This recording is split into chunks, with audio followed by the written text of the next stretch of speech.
Social media, branded lifestyle और दिखावे की दुनिया ने भारतीय युवा को इस कदर से जकड़ लिया है कि वे भूल गए हैं कि असली मूल्य अंदर से आते हैं, बाहर से नहीं। हम उस देश के वासी हैं जहां हनुमान चालीसा में वैज्ञानिक ज्ञान छिपा है। जुग सहस्त्र जोजन पर भानु, लिलियोता ही मधुर फल जानू। यह पंक्ति सूर्य व पृथ्वी के बीच की दूरी को दर्शाती है। धर्मो रक्षिति रक्षित हो, जो धर्म की रक्षा करता है, धर्म उसकी रक्षा करता है। उत्तर प्रदेश, जहां इतिहास धड़कता है और परंपराएं जीवित हैं, उस पावन भूमि से आज मैं गुंजन मंडारी सम्मानित मंच और मेरे प्रिय साथियों को सादर प्रणाम करती हूं। आज मैं आप सभी से एक ऐसी दुविधा पर बात करने वाली हूं जो हर एक भारतीय युवा के दिल व दिमाग में कहीं ना कहीं घर कर चुकी है। यह दुविधा है भारतीय संस्कृति व पाश्चात्य परंपरा के बीच चुनाव की।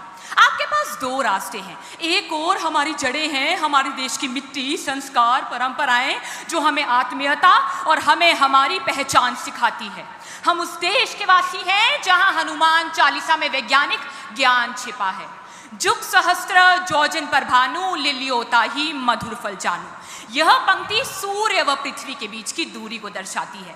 हम उस देश के वासी हैं जहां द्रौपदी की लाज बचाने के लिए भगवान श्री कृष्ण ने चीर बढ़ाया था।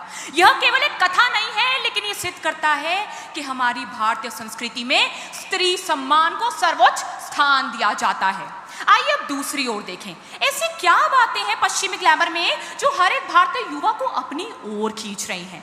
पश्चिमी जीवन शैली हर किसी को यह एहसास कराती है, यह महसूस कराती है कि आप जो चाहे वह पा सकते हैं। फ्रीडम ऑफ एक्सप्रेशन, व्यक्तिगत आज़ादी और हर एक क्षेत्र में समान अवसर जैसे विचार भारतीय युवा को प्रभावित करते हैं। यह एक ऐसी दुनिया दिखाती है जहां पर सफलता का मापदंड केवल और केवल पैसा, महंगे कपड़े और बड़े घर बन चुके हैं। लेकिन यहाँ पर मुख्य सवाल यह उत्पन्न होता है, क्या ये सच्ची खुशी है?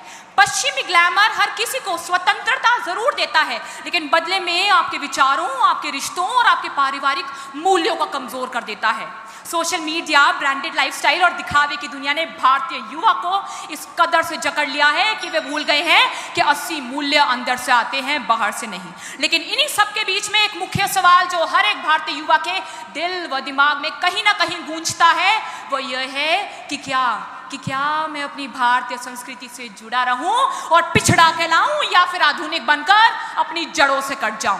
प्रिय साथियों, इस दुविधा का समाधान संतुलन में है। हर एक भारतीय युवा को यह समझने की आवश्यकता है कि उन्हें भारतीय संस्कृति व पाश्चात्य परंपरा यानी कि पश्चिमी ग्लैमर में से किसी को छोड़ने की आवश्यकता नहीं है।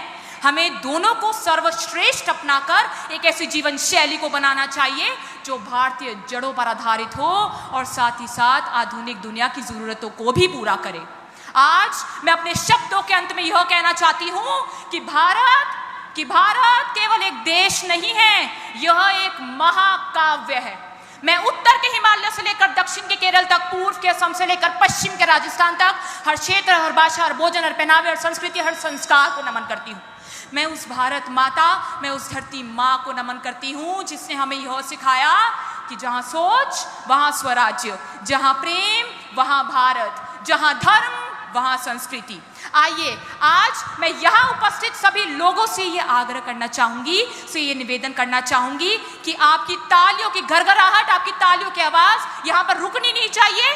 और आज आप सभी मेरे साथ ये प्रण लें कि चाहे हम दुनिया के किसी भी कोने में हो, हमारी पहचान, हमारे संस्कार और हमारी संस्कृति हमेशा और हमेशा भारतीय ही रहेगी।